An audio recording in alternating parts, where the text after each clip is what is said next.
The Dallas Cowboys are hoping to get back into playoff contention in 2016 after a very disappointing injury-plagued 2015 NFL season. In addition to hoping the injury bug leaves them alone next season, another thing the Cowboys will need to do is improve their roster at certain positions. One of those positions is running back, and Ian Wharton of Bleacher Report opined that the Cowboys acquiring Kansas City Chiefs running back Jamaal Charles could be one of the big trades that shakes up the 2016 NFL Draft. Darren McFadden had a solid season, but he is not the playmaking running back that Charles is capable of being. Last season with the Chiefs, Charles saw his season end prematurely due to a torn ACL. It was the second time that he has torn an ACL to end his season early.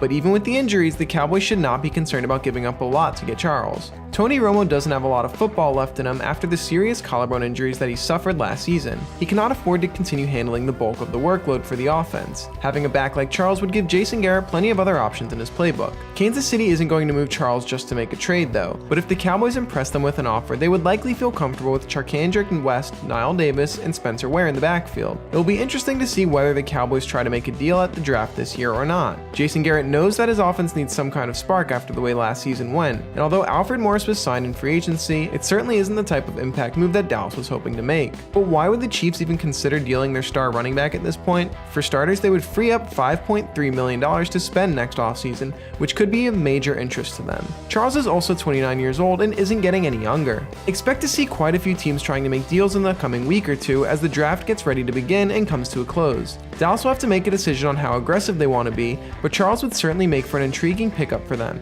He would take their offense to a new level and could very well make the Cowboys the team to beat in the NFC East once again. So do you think the Cowboys should attempt to acquire Jamaal Charles from the Kansas City Chiefs? Would he make the Cowboys a legitimate Super Bowl contender? Let us know your thoughts in the comments below.